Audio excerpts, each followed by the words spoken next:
Hello friends, मैं दीपक व्यास आप सबका स्वागत करता हूं हमारे यूट्यूब चैनल व्यास विद्यापीठ में। फ्रेंड्स, जिस तरह हम पढ़ रहे थे राजस्थान की हिस्ट्री और राजस्थान की मॉडर्न हिस्ट्री हमने कंप्लीट कर ली थी। उसके बाद हम देख रहे थे राजस्थान का कल्चर। राजस्थान के कल्चर में हमने पहला टॉपिक कर चुके हैं, हमारा सेकंड टॉपिक है। कुछ टाइम हमें लेट हो गया क्योंकि हमारा स्टूडियो का सेटअप हो रहा था, इसलिए इसके लिए हम क्षमा चाहते हैं आपसे। आज हम पढ़ेंगे राजस्थान की चित्रकला। राजस्थान की चित्रकला के लिए बच्चे हमेशा कंफ्यूज रहते हैं क्योंकि इसमें राजस्थान के चित्रकारों के नाम और कुछ फैक्ट्स ज़्यादा रहते हैं, तो वहीं से आजकल क्वेश्चन पूछे जाते हैं। लोग बाग डर रहे हैं कि हाँ, इसको याद कैसे करें, तो बहुत ही सिंपल तरीके से हम आपके लिए लाएं आज राजस्थान की चित्रकला। इसको हम दो पार्ट में कंप्लीट करेंगे। आज हम इसका पार्ट 1 पढ़ेंगे और बिना स्किप किए आप बने रहें हमारे साथ में राजस्थान की चित्रकला में। यहाँ से हमेशा क्वेश्चन पूछा ही जाता है, तो आज हम देखते हैं सबसे पहले राजस्थान की चित्रकला। तो हम जो इंपॉर्टेंट फैक्ट्स हैं उनके ऊपर ध्यान देंगे। सबसे पहले अपन बात करें तो वैज्ञानिक इसका वर्गीकरण जो करा था किसी ने, उनके बारे में पूछते हैं कि राजस्थान का वैज्ञानिक वर्गीकरण किसने किया इनका चित्रकला का। तो एक थे आनंद कुमार स्वामी जी। आनंद कुमार स्वामी जी ने एक बुक लिखी राजपूत पेंटिंग्स नाम की। 1916 के अंदर इन्होंने बुक लिखी राजपूत पेंटिंग्स। भाई पहले राजपूताना बोलते थे अपने राजस्थान को, और इसी वजह से राजपूत पेंटिंग्स नाम के एक बुक लिखी इन्होंने। और चित्र बनाने में सबको आनंद आता है, तो आनंद जी ने सबसे पहले इसका वैज्ञानिक रूप से वर्गीकरण किया या वैज्ञानिक रूप से इन्होंने तो डिवीजन किया। आनंद कुमार स्वामी, इनको आनंद आया पेंटिंग करने में, तो इन्होंने एक वैज्ञानिक रूप से इनका बताया कि हाँ भाई किस तरह से हमको चित्र बनाने चाहिए, क्या उसमें वैज्ञानिक पैरामीटर्स हमें ध्यान रखना चाहिए। फिर आए कुमार गोस्वामी, ओसी गोंगली और हेवेल। इन तीनों ने मिलकर एक बुक है जिनको राजपूत चित्रकला इन्होंने कहा। क्या कहा इसको, राजस्थानी चित्रकला को राजपूत चित्रकला। 3 जनों के नाम है, एक का नाम है हेवेल, एक है गांगुली और एक है आनंद कुमार स्वामी। ठीक है, ये पूरा नाम है इनका, आनंद कुमार स्वामी, ओसी गांगुली और हेवेल। इन तीनों ने राजपूत चित्रकला कहा। एक है ब्राउन, WH ब्राउन ने अपने ग्रंथ था, इनका ग्रंथ का नाम है इंडियन पेंटिंग्स। इस प्रदेश की चित्रकला को राजपूत कला नाम दिया था इन्होंने, राजपूत कला नाम दिया था। ये छोटी छोटी फैक्ट्स हैं, इनको ध्यान रखना हल्का फुल्का। अब आती है अपने इंपॉर्टेंट फैक्ट। ये वाला थोड़ा फैक्ट इंपॉर्टेंट है, क्यों? क्योंकि इन्होंने देखो राय कृष्ण दास जी ने इन सबका मटन को खनन करके नाम दिया राजस्थानी चित्रकला। भाई राजस्थान है और राजस्थान के अंदर अगर राजस्थानी कोई बोल रहे हैं तो वो इंपॉर्टेंट हो ही गया। तो राजस्थानी चित्रकला सबसे पहले किसने बोला, तो आप याद रखेंगे राय कृष्ण दास। भाई राय दी कृष्णदास जी ने, कृष्णदास जी ने राय दी, अपनी राय दी कि क्या बोलना चाहिए इसको, राजपूत पेंटिंग से क्या राजस्थानी चित्रकला। तो आप याद रख लो, राय दी थे तो राय और राजस्थानी चित्रकला इन्होंने नाम दिया। इसके बाद इनको भौगोलिक और सांस्कृतिक रूप से 4 भागों में बांटा गया है। तो आप वो जानते हैं क्या क्या हो सकता है। भाई अगर अपन राजस्थान के अगर मैप की बात करें तो अपन इसको इस तरह 4 बांटों में बांट दो। ये वाला आ गया मेवाड़, मारवाड़ वाला, मेवाड़ वाला, हाड़ौती वाला और ढूंढाड़ वाला। तो इस तरह से इन्होंने 4 भागों में इसको बांट दिया। अब 4 भागों में जो बांटा है तो हम पहले वाले पढ़ते हैं एक एक भाग के बारे में इनके। ठीक है, क्वेश्चन वहीं से अपने पूछे जाएंगे, अपन वो देख लेते हैं एक बार कैसे। सबसे पहले हम पढ़ते हैं इसके लिए मेवाड़ की। मेवाड़ शैली की जो बात करें तो इसमें कुछ अलग अलग उपशैलियाँ भी है इसकी। जैसे पहली का नाम है चावंड शैली, उदयपुर शैली, नौतदरा शैली, देवगढ़ उपशैली, शाहपुरा, बनेड़ा और बागोर। ये इनकी कुछ शैलियाँ हैं जो मेवाड़ शैली के अंदर आती हैं। दूसरी अपन फिर पढ़ेंगे मारवाड़ शैली, जिसमें जोधपुर शैली, बीकानेर शैली, किशनगढ़ शैली, अजमेर शैली, नागौर शैली, सिरोही और जैसलमेर शैली। मतलब जो पूरा मारवाड़ वाला पार्ट है उसके अलग अलग इन्होंने सब डिवीजन कर रखे हैं। फिर हम देखेंगे इसके बाद हाड़ौती शैली। वो हाड़ौती में क्या आता है, बूंदी, कोटा, झालावाड़, ये तीनों इसके पार्ट्स हो गए, उपशैलियाँ हो गई। फिर ढूंढाड़ वाला पार्ट जो अपने जयपुर और उसके आसपास का पार्ट है, जैसे आमेर शैली, जयपुर शैली, शेखावाटी वाला पार्ट आ गया इसमें। ठीक है, अलवर और उनियारा, उनियारा टोंक की जो है उपशैली, जिलाए, इसरदा, शाहपुरा, सामोद, ये आदि ठिकानों की इसमें बात की गई है। तो ये इसमें आपको मोटा मोटा ध्यान रखना है कि इसको 4 पार्टों में बांटा गया है। एक मेवाड़, मारवाड़, ढूंढाड़ और हाड़ौती। इन चारों के जो जो मुख्य मुख्य क्षेत्र हैं वहाँ पे, उस आधार पर इनकी उपशैलियाँ की गई है। अब हम एक एक को डिटेल में पढ़ते हैं। तो पहले हम पढ़ेंगे सबसे पहले, इसमें कुछ और फैक्ट हैं वो देख लेते हैं। राजस्थान में सर्वाधिक प्राचीन उपलब्ध चित्रित ग्रंथ जो है उसका नाम है ओद्य नियुक्ति व्रति एवं 10 वैकालिक सूत्र चूर्णी। ये कहाँ पर है, ये सबसे प्राचीन ग्रंथ माने जाते हैं अपने। देखो नाम में है ओद्य, वेद ओद्य, कुछ बहुत पुराना प्राचीन सा नाम लग रहा है ये। और 10 वैकालिक सूत्र चूर्णी, देखो आप इन दोनों नामों को भी अगर देखेंगे तो ये सबसे प्राचीन ऑटोमेटिक लग रहे हैं, तो इनको अपन बोल देंगे कि प्राचीन है सबसे ज़्यादा, मतलब पुराने हैं। और ये जिनभद्र सूरी जो जैसलमेर के अंदर अपने भंडार है वहाँ पे आज भी रखे हुए हैं, संरक्षित हैं। राजस्थान चित्रकला की जन्मभूमि की बात करें तो मेदपाट या मेवाड़ को माना जाता है, जो अजंता जो चित्र शैली है उससे पूर्ण से प्रभावित है। अजंता शैली का इस पर प्रभाव पड़ा हुआ है और ये मेवाड़ को ही माना जाता है। भाई मेवाड़ आप जानते हैं महाराणा प्रताप की भूमि है, और मेवाड़ के बारे में बात करें तो मेवाड़ महाराणा प्रताप की भूमि को ही सबसे प्राचीन माना जाएगा, मतलब जन्मभूमि है चित्रकला की। भाई सबसे पहले अपन याद कर ले, मेवाड़ में महाराणा प्रताप का चित्र बना था, इस हिसाब से अपन देख लें, थोड़ा सा इसको रिलेट कर सकते हैं। राजस्थानी चित्रकला पर प्रारंभ में जैन शैली का, फिर गुजरात शैली का, इनका अलग अलग प्रभाव पड़ा।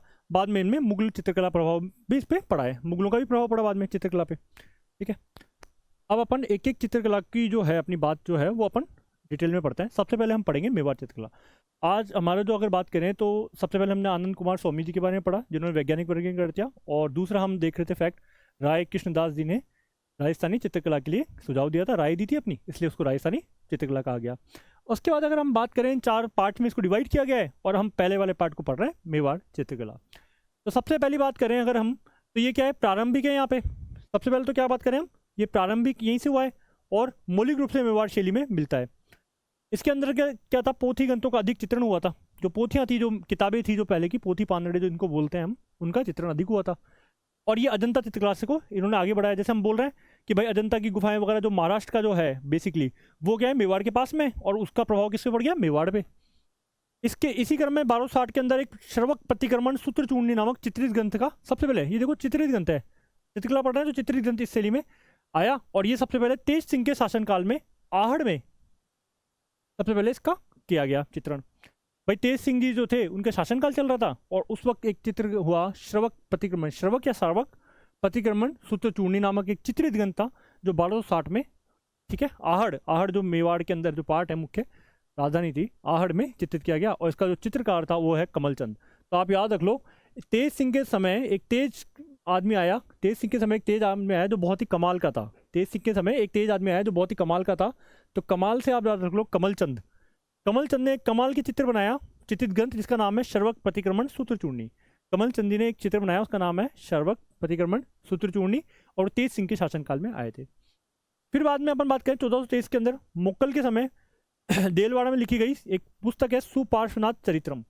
सु का मतलब क्या होता है, अच्छा, सु का मतलब क्या होता है, अच्छा, तो सुपार्श्वनाथ चरित्रम एक बुक लिखी गई, ठीक है। और बाद में मुक्कल के समय एक सुपार्श्वनाथ चरित्र लिखी गई। एक अपन इसको याद रख लो, डगलस गैरेट गे और बेसिल गे, दोनों में गे का आ रहा है। और ये क्या है, चोर पंचाशिका शैली। ये इंपॉर्टेंट एक फैक्ट है, आपसे पूछते हैं चोर पंचाशिका शैली किससे संबंधित है, तो अपने कहाँ से संबंधित है, मेवाड़ से। चोर पंचाशिका शैली कहाँ से संबंधित है, मेवाड़ से, ठीक है। इसके बाद हम बात करें,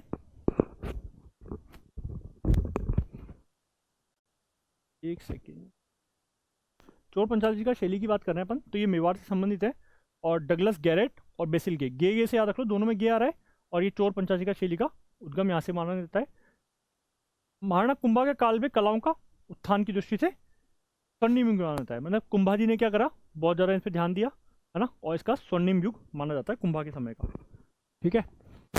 फिर इसके बाद बात करें हम, उदय सिंह जी थे।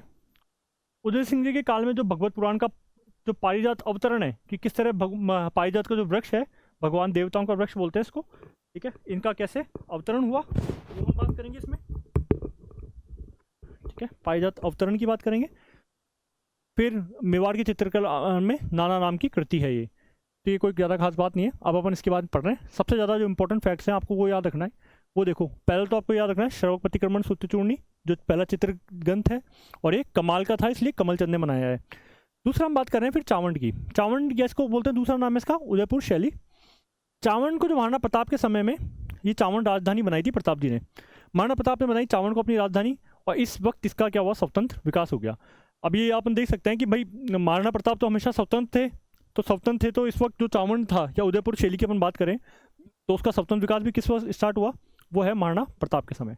महाराणा प्रताप के समय उसका स्वतंत्र विकास स्टार्ट हो गया, ठीक है, क्योंकि महाराणा प्रताप हमेशा स्वतंत्र रहे, कभी भी उन्होंने अकबर की अधीनता स्वीकार नहीं करी। तो उसी तरह से हम देख सकते हैं कि स्वतंत्र विकास महाराणा प्रताप के समय चावंड में हुआ था।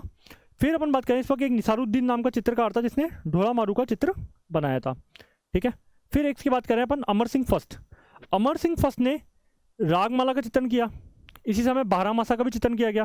ये नॉर्मल फैक्ट्स हैं, इसको आपको याद करने की ऐसे मैं ट्रिक्स नहीं बताऊंगा, इसको आप ऐसे ही याद रखना। थोड़ा जो अपनी इंपॉर्टेंट चीज़ें हैं उनके हम आपको ट्रिक्स के माध्यम से बताता जाऊंगा मैं, कि वो फैक्ट्स जो इंपॉर्टेंट ज़्यादा हैं एग्जाम की दृष्टि से, उनके ऊपर हम ट्रिक्स के माध्यम से बात करेंगे। अब ये देखो, अगला फैक्ट है, ये इंपॉर्टेंट है अपना, जगत सिंह फर्स्ट।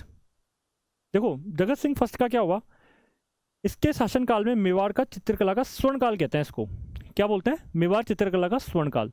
अच्छा, मेवाड़ चित्रकला का स्वर्णकाल में क्या होगा, देखो स्वर्णकाल का मतलब हम मोटा मोटा समझें तो उस वक्त ज़्यादा से ज़्यादा चित्र बने होंगे, ज़्यादा से ज़्यादा उस वक्त चित्र बने होंगे, ज़्यादा से ज़्यादा चित्रकला को प्रोत्साहन मिला होगा, ठीक है।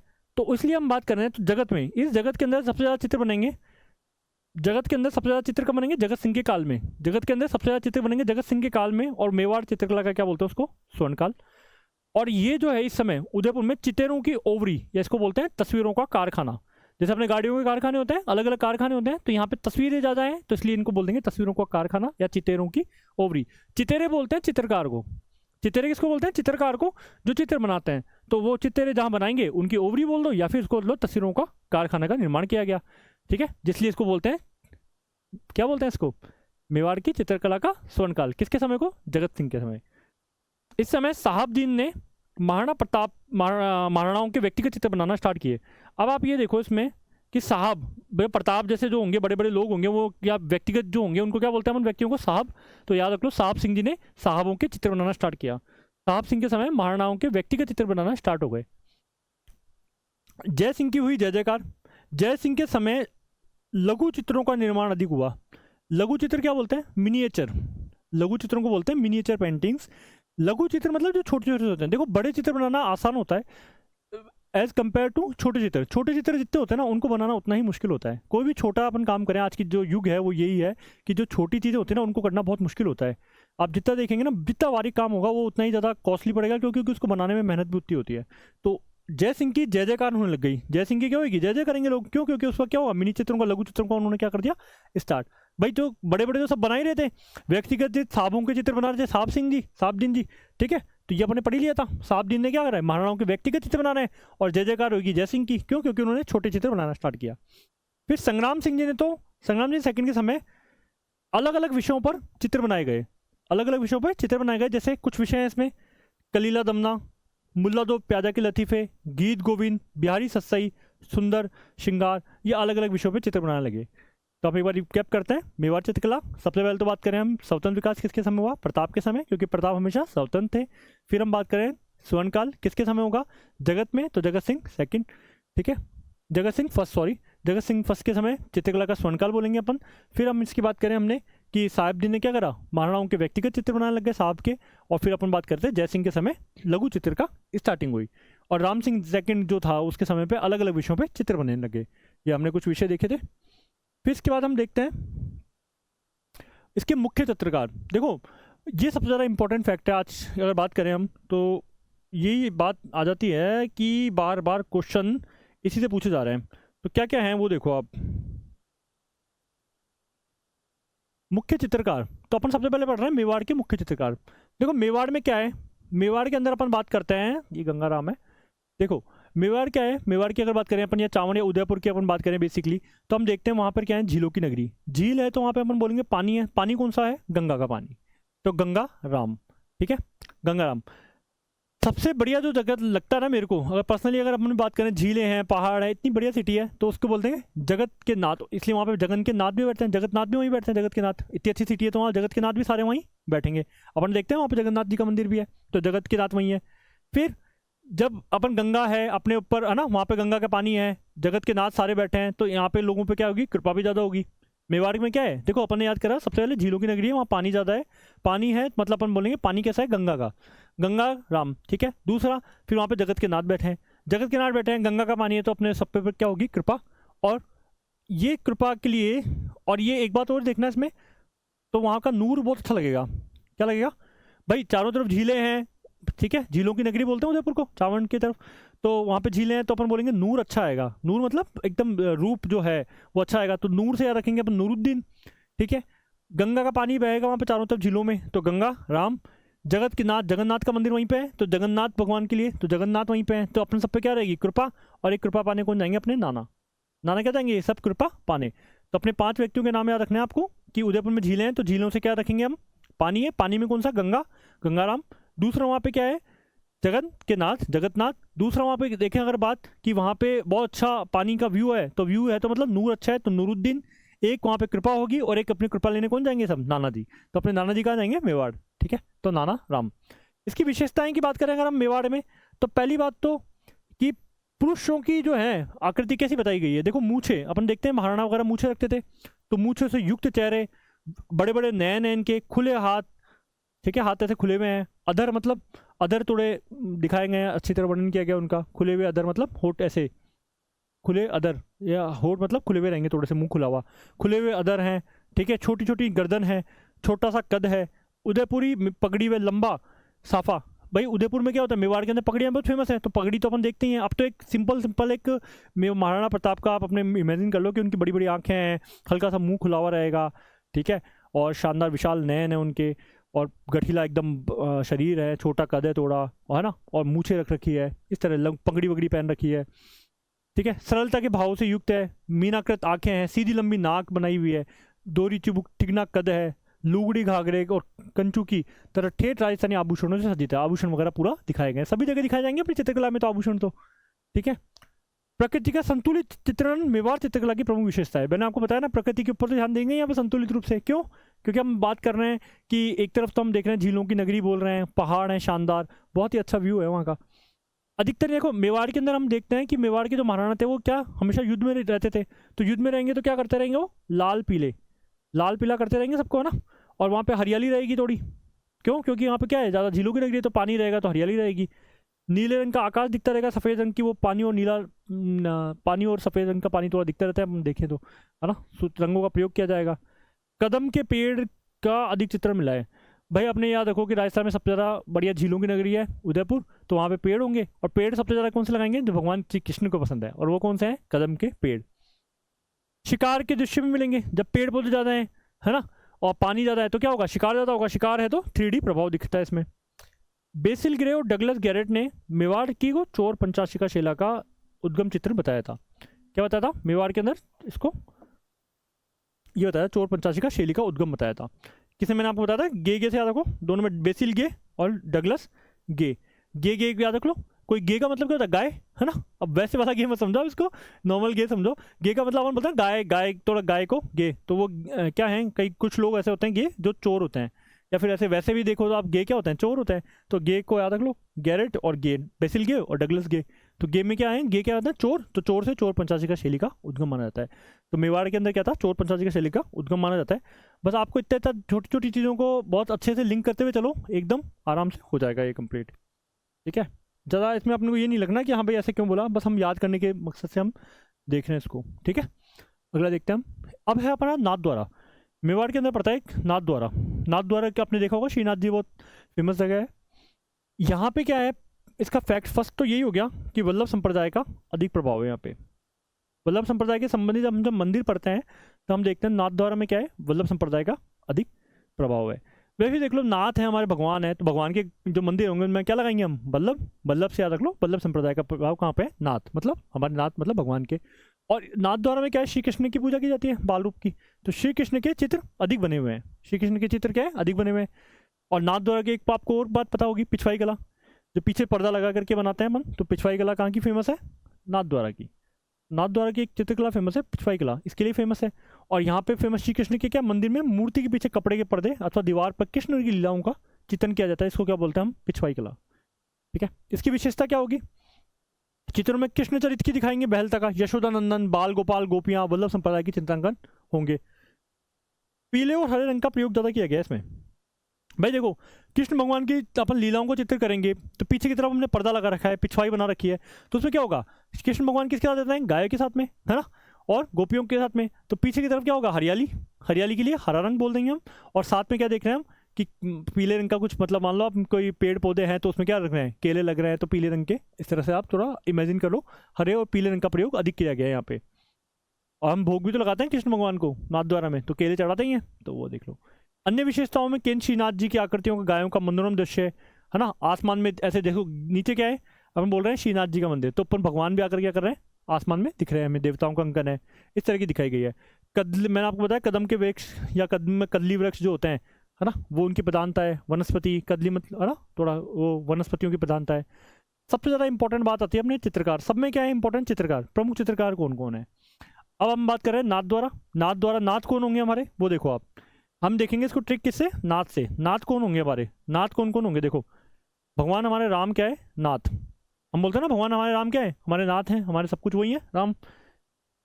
रामचंद्र और राम लिंग, ये दो बात तो हम ऐसे याद रखेंगे। रामचंद्र और राम लिंग, दोनों में राम आ रहा है, ठीक है, राम हमारे भगवान है। राम है तो साथ में क्या आएंगे, नारायण।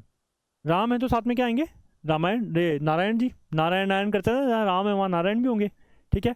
अच्छा, अपन बात करते हैं ये राम और कृष्ण सब किसके हैं, विष्णु के अवतार हैं। विष्णु को क्या बोलते हैं, चार भुजाधारी, तो चतुर्भुज। राम है तो चतुर्भुज भी चार भुजा वाले आ जाएंगे, विष्णु के अवतार हैं तो इसलिए याद करेंगे हम चतुर्भुज। साथ में राम है तो कौन आएंगे, हमारे नारायण, नारायण वाले, ठीक है, नारायण भगवान, ठीक है। तो राम से हम देखेंगे रामचंद्र, रामलिंग, नारायण से नारायण, और चतुर्भुज चार भुजा वाला है इसलिए चतुर्भुज। अब इसमें तीन बातें हो रहे हैं, राम जी को या कृष्ण को कभी भी कोई भोग लगाते हैं ना भगवान को, तो इसमें हम क्या लगाते हैं, तुलसी डाल के लगाते हैं। और रामायण के अपन बात भी करते हैं लेखक की बात, है ना, तब भी हम बात करते हैं तुलसीदास जी की, तो तुलसी राम। एक और इनमें राम आ रहा है, घासी राम, और एक है चंपा लाल। तो घासी राम और चंपा राम थोड़ा सा अलग से याद रख लो, बाकी आप इनको याद रखेंगे कि हमारे नाथ कौन है, राम, राम लिंग और रामचंद्र कैसा है, चार भुजाएं इनकी, चार भुजा चतुर्भुज। नारायण आएंगे, चंपालाल, घासीराम, तुलसीराम। और इनमें महिला चित्रकारों की अगर बात करें हम, तो इनमें भी बहुत इंपॉर्टेंट है कमला और इलायची। देखो नाथ द्वारा की बात करें हम, तो आपसे पूछते हैं कि इनमें महिला चित्रकार कौन कौन है, तो अपना एक का नाम है कमला, एक का नाम है इलायची। देखो भगवान हम बात कर रहे हैं कि पिछवाई किला में हम देख रहे हैं श्री कृष्ण आगे बैठे हैं, तो उनकी अपन क्या चढ़ाते हैं साथ में उनको भोग में लगाने के लिए, एक तो इलायची चढ़ाएंगे, ठीक है। अपन बात करें केले चढ़ाते हैं हम, तो साथ में हम क्या चढ़ाएंगे, इलायची। और भगवान है तो साथ में क्या चाहिए उनको, आप देखेंगे नाथ द्वारा में तो उनके हाथ में क्या रहता है, कमल का फूल।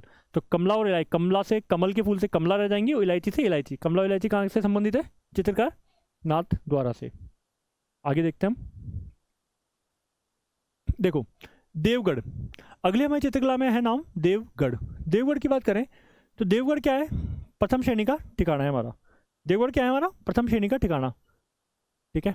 मतलब 16 ठिकाने थे, उनको बोलते हैं हम उमराव। उन ठिकानों को क्या बोलते हैं, 16 ठिकानों को उमराव। उसमें से एक अपना ठिकाना है देवगढ़, उसका वो कौन सा है, प्रथम श्रेणी। प्रथम श्रेणी मतलब मान लो थोड़ा बड़ा ठिकाना है।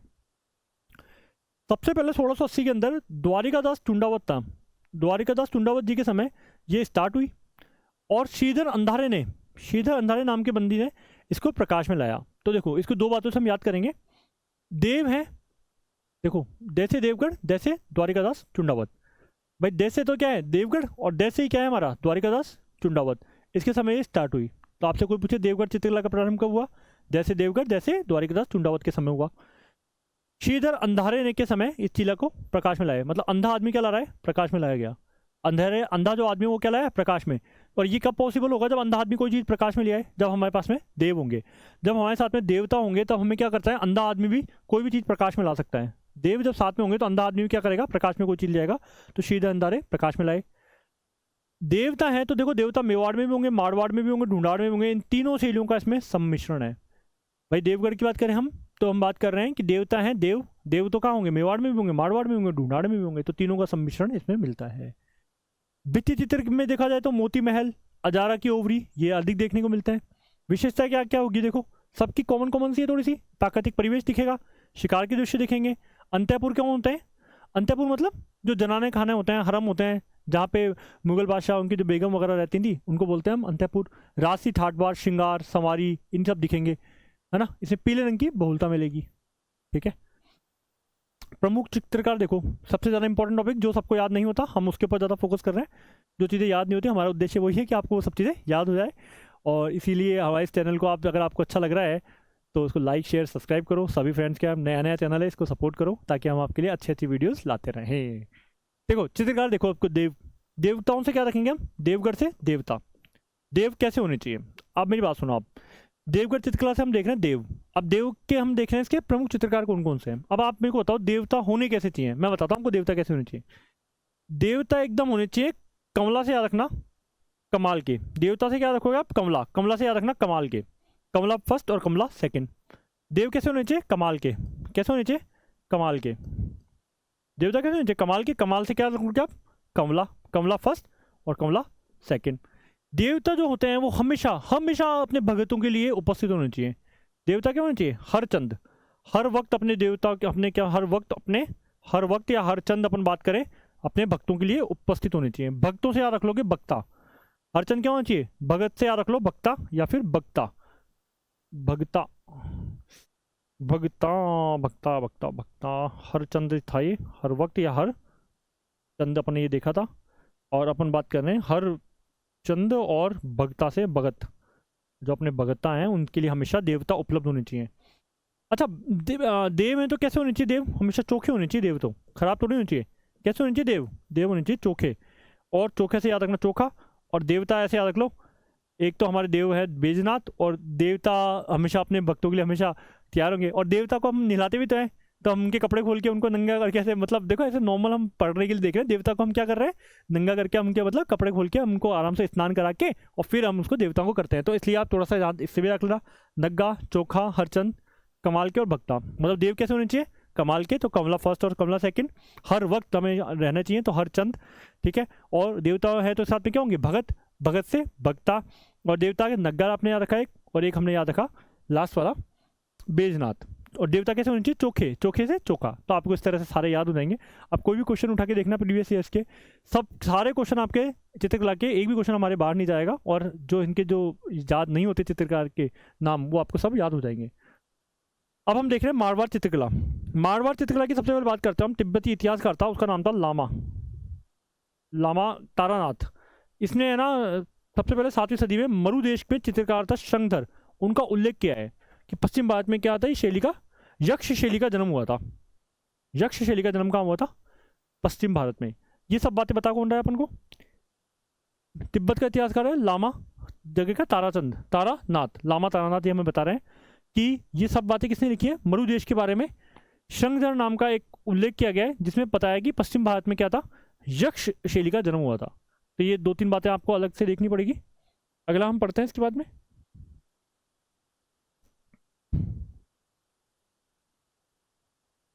जोधपुर। जोधपुर हमारी जोधाबाई की नगरी से हम याद करते हैं इसको, ठीक है। जोधपुर के बारे में पढ़ते हैं कुछ बातें। जोधाबाई क्या बनाती है? अच्छे से माल बनाती है। माल वाल कौन बनाएगा? खाने पीने की अच्छी अच्छी चीज़ें कौन बनाएगी? जो जोधाबाई होंगी वो। जोधाबाई के समय जोधपुर चित्रकला का स्टार्ट हुआ था भाई। अच्छे से माल वाल बनाना स्टार्ट किसने किया? जोधाबाई ने, ठीक है। उसके हमें उत्तराधीन सूत्र नामक एक जैन ग्रंथ था, और चोखेलाव महल जोधपुर में इनके समय भित्ति चित्र, भित्ति मतलब दीवारों को बोलते हैं भित्ति, उनके ऊपर क्या हुआ? चित्रकारी स्टार्ट हुई। फिर सुर सिंह के समय ढोला मारू का और भगवत पुराण का चित्रण स्टार्ट हुआ, ठीक है। ये भी कोई ज़्यादा काम की बात नहीं है। फिर हम बात करते हैं भगवान श्री कृष्ण के विविध चित्र बनाए गए।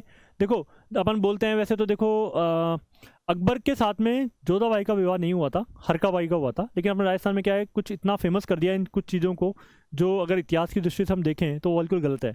उनको खुद को पता नहीं है कि भाई वो जोधाबाई थी, हरकाबाई थी, लेकिन नाम जोड़ दिया, और इसी तरह लोगों के बीच में ये प्रचलित हो गया कि जोधा अकबर की पत्नी थी। और जब जोधाबाई की हम बात करते हैं, हम कोई भी मूवी जोधा अकबर भी देखते हैं, तो उसमें हम देखते हैं कि जोधा किसकी पूजा करती थी? कृष्ण की। तो जोधाबाई के समय किसके होंगे? श्री कृष्ण के बहुत सारे चित्र बनना स्टार्ट हुए। मान सिंह के समय हमारे मान बढ़ गया, और मान सिंह का शासनकाल जोधपुर का क्या कहते हैं? स्वर्णकाल। ये आपसे क्वेश्चन पूछे जाते हैं कि कौन सा चित्रकार कहाँ की जगह का स्वर्णकाल किसको कहते हैं, और उनके चित्रकारों के नाम। ये 2 ही चीज़ें इसमें सबसे ज़्यादा इंपॉर्टेंट है, ठीक है। तो स्वर्णकाल कौन है? अपने मान सिंह के समय मान बढ़ गया हमारा, जोधाबाई का मान बढ़ गया है मान लो।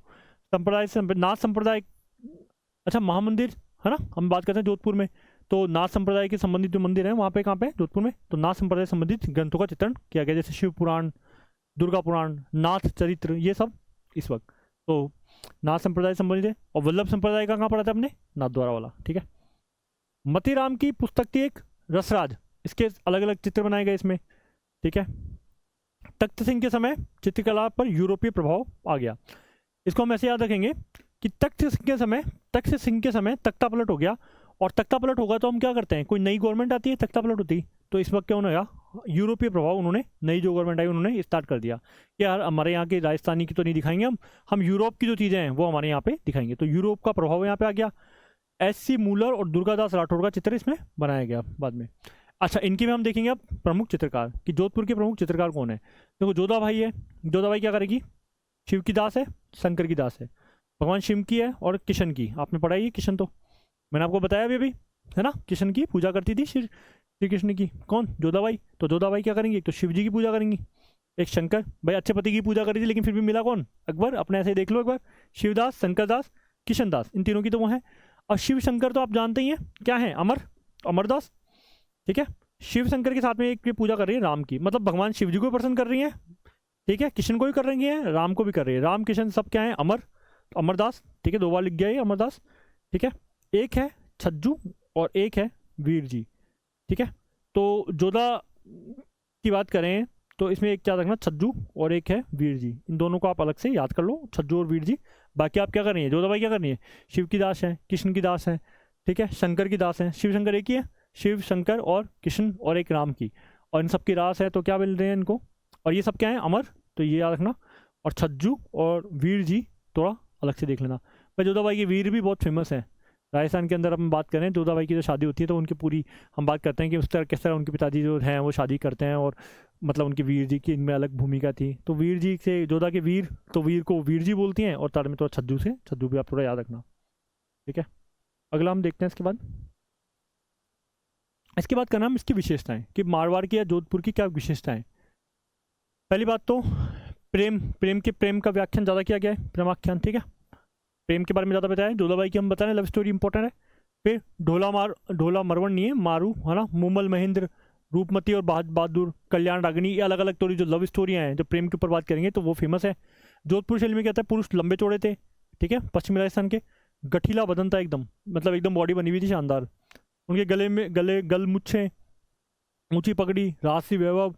अच्छा एक ये है, अपने गाना पर सुनते हैं ना अपन कि गुलाबी आंखें तेरी देखी, तो वो वैसे ही हम देखेंगे इसमें बादामी आंखें वाली बात, ठीक है।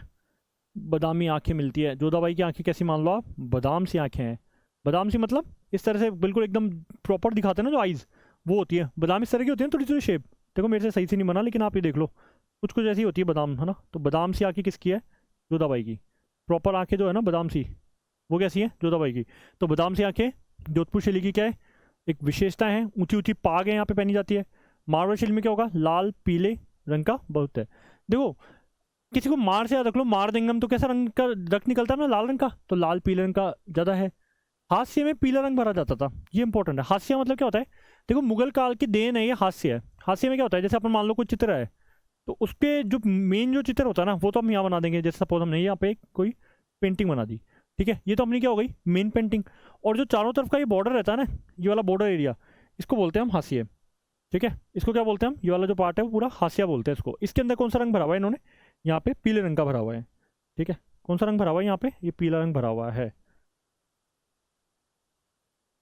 ठीक है। ये जो वाला पार्ट है ये पूरा, ये कौन सा है, येलो रंग, इसमें इस तरह से भरा हुआ है। ये अपन देखते हैं कई बार बॉर्डर जो हम बात करते हैं, ये बॉर्डर वाली जो पार्ट है ये किसमें भरा हुआ है, पीले रंग का भरा हुआ है, ठीक है। ये इस तरह से पूरा पीला कवर है, ठीक है।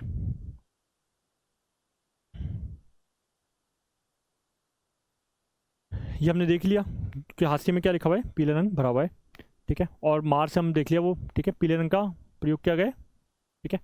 हास्य में पीले रंग का भरा हुआ है, यहाँ पे जो चारों तरफ की बॉर्डर होती है वो आप इस तरह से देख लो। प्रकृति का चित्रण मारवाड़ के परिवेश के अनुकूल था। खंजन नाम का एक पक्षी है, वहाँ जो नॉर्मल देखा जाता है वो खंजन पक्षी का वर्णन किया गया है। फिर हम इसके बाद देखते हैं बीकानेर की। बीकानेर देखो इंपॉर्टेंट है, और बीकानेर से हम याद रखेंगे बिका। बिका मतलब कोई भी चीज़ हम बेचते हैं करते हैं, तभी हम जब भी कोई ऐसी चीज़ें पढ़ेंगे तब हम बीकानेर का देखेंगे। कोई भी चीज़ बिकी, बिकी से बीकानेर के बारे में हम देखेंगे। तो बीकानेर अपना अगला है, बीकानेर में हम देखेंगे बिका से। राय सिंह के समय बीकानेर चित्रकला का क्या था, विकास स्टार्ट हुआ, और भागवत पुराण का यहाँ पे चित्रण किया गया। अनूप सिंह जी का जो शासनकाल है बीकानेर चित्रकला का क्या कहते हैं, स्वर्णकाल। अनूप सिंह जी का, तो आपको एक तो ये बात याद रखनी है सबसे ज़्यादा इंपॉर्टेंट, कि स्वर्णकाल सबके आप एक जगह लिख लें कि हाँ भाई किसका स्वर्णकाल कौन सा। जैसे अपने मेवाड़ के पढ़ा जगत सिंह के समय, ठीक है, वैसे हम देखेंगे बीकानेर की हम बात करें अनूप सिंह जी के समय। सबके आपको स्वर्णकाल याद होने जरूरी है। तो मान सिंह के समय क्या होता, किसका वर्णन किया, जोधाबाई का, जोधपुर का था स्वर्णकाल, ठीक है। वैसे अनूप सिंह जी के समय क्या है, बीकानेर का। बीकानेर का स्वर्णकाल किसको बोलते हैं, अनूप सिंह जी का स्वर्णकाल, शासनकाल जो है बीकानेर का। इसमें 2 प्रकार की चित्रकलाएं प्रचलित हुई, उन दोनों का अपन ढंग से इसको बारे में पढ़ते हैं। बहुत ही इंपॉर्टेंट है इनके सबके नाम, और ये कला थी क्या। तो पहले तो हम देखते हैं कि कला थी क्या। एक का नाम है उस्ता कला, एक का नाम है मथेरन कला। क्या नाम है, एक का नाम है उस्ता कला, एक का नाम है मथेरन कला, ठीक है। पहले वाले का नाम क्या है, उस्ता कला, और दूसरा मथेरन कला। उस्ता कला किस पे की जाती है, उस्ता कला की जाती है ऊँट पर। उस्ता कला किस पे होती है, ऊँट पर, ठीक है। उस्ता कला होती है ऊँट पर। ऊँट की खाल पर की जाने वाली स्वर्ण चित्रकारी को उस्ता कला कहलाती है, जिसके लिए अली रजा और रुकनुद्दीन को लाहौर से बुलाया गया था। ऐसे उस्ता याद रख लो, ऊ की जगह बात कर लो ए, और वैसा ही देखो अली रजा ये ऊ और है देखो तो थोड़ा थोड़ा है, और ऊँट को क्या कर दिया, रुका दो, तो लाहौर से इनको बुलाया गया था ऊँट के ऊपर, ठीक है। अब इसको आप देखें, सबसे पहले बात तो उस्ता कला होती क्या है। आपने देखा होगा ऊँट के ऊपर है ना उसकी जो खाल होती है उसके ऊपर क्या करते हैं, जैसे अपन बालों को अपने करा के अपना अलग अलग शेप दे देते हैं ना, तो उनकी बालों से क्या करते हैं अलग अलग तरह की शेप देते हैं, और शेप देके क्या बोलते हैं एक अलग सी डिज़ाइन बना देते हैं उसके ऊपर। आपने देखा होगा कई जगह बाल, कई जगह खाली, ठीक है। इस तरह की बहुत अच्छी अच्छी पेंटिंग्स की जाती है उस्ता कला, उसके ऊपर कई बार स्वर्णकारी का काम भी करता है, ठीक है। महाराजा अनूप सिंह जी के समय उस्ता परिवार ने हिंदू कथाओं, संस्कृत, हिंदी, राजस्थानी काव्यों के आधार पर सैकड़ों चित्र बनाए इसके। इस समय यह शैली चरमोत्कर्ष पर रही। हिसामुद्दीन उस्ता, उस्ता कला के लिए क्या आता है, इनको पद्मश्री मिल रखा है, क्या नाम है, हिसामुद्दीन उस्ता, नाम में उस्ता आ रहा है, उस्ता से याद रखना। एक कैमल, कैमल कहाँ रहेंगे सबसे ज़्यादा, बीकानेर की तरफ, ठीक है, जहाँ भाई रेत है, जहाँ थोड़ा पूरा मारवाड़ की तरफ वहीं रहेंगे कैमल। तो कैमल हाइट ट्रेनिंग जो सेंटर है वो बीकानेर में, इसमें क्या सिखाई जाती है, उस्ता कला। अब देखो उस्ता कला पे क्या होगा, देखो बहुत जो ऊँट है ना वो बहुत हसीन लगता है उसके बाद, मतलब नॉर्मल ऊँट है उसके ऊपर अच्छी कलाकारी कर दोगे तो कोई भी चीज़ उसको तैयार करेंगे तो अपन अच्छी लगती है, तो उसका हसीन लगता है, हसीन से हसन, और उसके ऊपर बहुत अच्छा खासा असर आ जाता है, तो आसिर खान। और एक है रामलाल। अब देखो जब इतना अपन हसीन और उसके ऊपर असर कर देंगे किसके ऊपर, ऊँट के ऊपर, तो राम भगवान की जो लाल है, लव कुश अपन बात करें तो वो आके इसमें बैठ जाएंगे, ऐसे याद रख लो। तो रामलाल इसमें आएंगे, हसीन लगेगा ऊँट, और उसके ऊपर बहुत सारा असर होगा ऊँट के ऊपर, वही लोग देखेंगे उसको, सही जाहिर सी बात है। अगला एक कला है मथुरन कला। तो उस्ता कला कहाँ की जाती है, पहला तो ये बीकानेर में, और इसके फेमस क्यों है, क्योंकि ऊँट के ऊपर इस पर चित्रकारी की जाती है और थोड़ा स्वर्ण चित्रकारी होती है। अगला है मथुरन कला। मथुरन कला में क्या होता है, मथुरन परिवार में पारंपरिक जैन मिश्रित राजस्थानी शैली के चित्र बनाए जाते हैं। सिद्धस्त होते हैं, इसमें बीकानेर महाराजाओं के चित्र बनाए गए थे। इसको पहले हम एक बार थोड़ा सा पढ़ लेते हैं कि मतलब मथुरन कला होती क्या है। देखो मथुरन कला में क्या होता है, जैसे कोई मतलब दीवार है, ठीक है, भित्ति है, उसके ऊपर हम क्या करेंगे, पहले तो हम जैसे प्लास्टर करते हैं ना, वैसे हम प्लास्टर कर देंगे, और प्लास्टर करके क्या करते हैं अलग अलग हम आकृति बना देते हैं, फिर जब वो गीली रहती है फिर उसके बाद में उसको सूखा देते हैं, तो ये हमें गीली गीली चित्र बनते हैं इस पर, मतलब गीली दीवार पर बनते हैं। तो इसमें क्या होता है, सबसे पहले तो गीले प्लस्तर पर चित्रकारी होती है ना, जिसको क्या बोलते हैं आला गीला। गीले गीले प्लस्तर पे होती है चित्रकारी, इसलिए बोलते हैं आला गीला, इसको कहा जाता है। शेखावटी क्षेत्र में इसको क्या कहते हैं, पणो। भाई देखो हर जगह पे अपने राजस्थान में थोड़ी थोड़ी दूर पे जाके चीज़ें चेंज हो जाती है, लैंग्वेज चेंज हो जाती है, तो इसको शेखावटी में क्या बोल देंगे, पणो। बाकी क्या होता है ये भाई, जब प्लास्टर गीला रहेगा तब क्या होंगे, चित्र बनेंगे, ठीक है। इसके चित्रकारों के नाम देखो आप, याद देखो, चंदू लाल, मुन्ना लाल और मुकुंद। तो आप तो इसको देखो, चंदू, मुन्ना और मुकुंद माता खाते हैं, क्या लिखेंगे अपन इसको मथुरन कला के लिए, चंदू, मुन्ना, और अगला नाम है मुकुंद।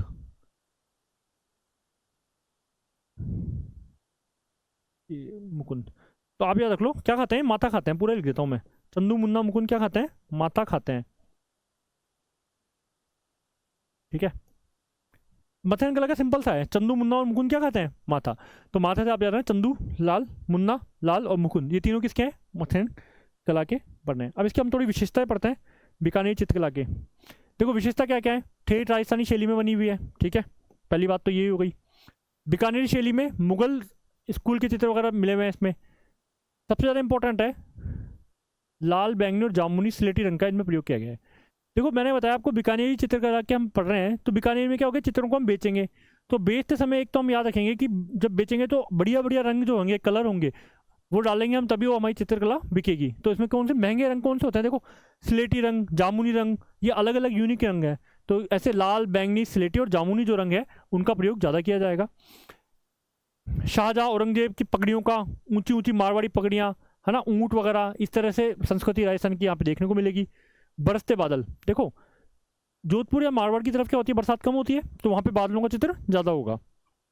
कि हम बादलों से मतलब हम बताते हैं कि भाई बरसात हो रही है, तो बादल उसके प्रतीक माने जाते हैं। तो बरसते बादलों का, सारस का, आकृतियाँ भी इसमें अलग अलग दिखाई गई हैं, फव्वारों का, दरबार के दृश्य, दक्षिण शैली का भी यहाँ पे प्रभाव देखने को मिल रहा है, ठीक है। दोरों का चित्र मिल रहा है, फल पुत्तियाँ वगैरह हैं इसमें, पंजाबी, मुगल और दक्कन की है। हिंदू देवी देवताओं के चित्र कौन बना रहा है, मुस्लिम चित्रकार बना रहे हैं यहाँ पे। बीकानेर और शेखावटी चित्र के साथ साथ यहाँ पे नाम और दिनांक लिखते थे, ये एक सबसे इंपॉर्टेंट बात है आपके लिए। देखो हम कोई भी चित्र बेचेंगे, है ना, तो जब भी कोई चित्र बेचते हैं तो उसके पीछे आपने देखा होगा उसके नीचे हमेशा जो चित्रकार होता है उसका नाम लिखा रहता है और डेट लिखी रहती है कि कब बनाया था और किसने बनाया था। तो बीकानेर से हम याद ही रख रहे हैं कि बिका, कोई भी चीज़ हम बेच रहे हैं तो हम जब बेचेंगे तो उसके नीचे क्या करेंगे, हम राइटर का नाम लिख देंगे और साथ में डेट लिख देंगे। तो बीकानेर और शेखावाटी की तरफ के जो लोग हैं, बीकानेर से बेचते थे ना ये लोग, इसलिए नाम और डेट अपना लिखते थे। एच मूलर की पुस्तक है जेएससी का कामरान पर आक्रमण के बारे में बताया गया है। पृथ्वीराज राठौड़ की महाराणा प्रताप का पत्र लिखा हुआ बताया गया है इसमें चित्र में। जालंधर बादशाह के राजा कर्ण सिंह को, इस तरह के अलग अलग बीकानेर स्टेट हरमन गेजेट्स के आर्किटेक्चर के बारे में ये बताया गया है। तो आज हमने देखा कि मेवाड़ के अंदर देखा हमने थोड़ा, ठीक है, मारवाड़ वाला पार्ट देखा, देवगढ़ वगैरह देखा, नाथद्वारा देखा कि, और जोधपुर, और हमने अब बीकानेर वाला पार्ट देखा है। नेक्स्ट वीडियो में हम इसके बारे में पढ़ेंगे आगे की बातें, जिसमें हमारा ढूंढार वाला हाड़ौती वाला पार्ट हम है वो कंप्लीट करेंगे। कैसा लगा आपको हमारा ये वीडियो आज का, या आप हमको कमेंट के माध्यम से बताएं। ये सभी चित्रकारों की जो ट्रिक्स वन में बनाई है तो वो क्या याद रही क्या, और आपको एक ही बार में याद हुई हो तो इसको आप हमारे को कमेंट में बताएं कि किस तरह से आगे इसी तरह की अगर आपको ट्रिक्स अगर पसंद आए तो हम आपके लिए और ऐसी वीडियो लाते रहेंगे। इस चैनल को बस ऐसे ही सपोर्ट करते रहें। आगामी जितनी भी भर्ती परीक्षा आ रही है उन सभी में राजस्थान जीके जिसमें भी आता है उसमें चित्रकला का हमेशा क्वेश्चन पूछा जाता है, और ये हम आपको बताते जाएंगे आराम से, आपको बिल्कुल लोड लेने की जरूरत नहीं है। बस व्यास विद्यापीठ के साथ जुड़े रहें, अपना प्यार हमें इसी तरह देते रहें। आज के लिए राधे राधे। नेक्स्ट पार्ट में आपको ज़रूर मिलेंगे जल्दी ही जल्दी, और अब हमारी जो क्लासेस हैं वो टाइम टाइम पे आपके लिए अपलोड करते जाएंगे। ये थोड़ा सेटअप के चक्कर में इस बार डिले हो गया।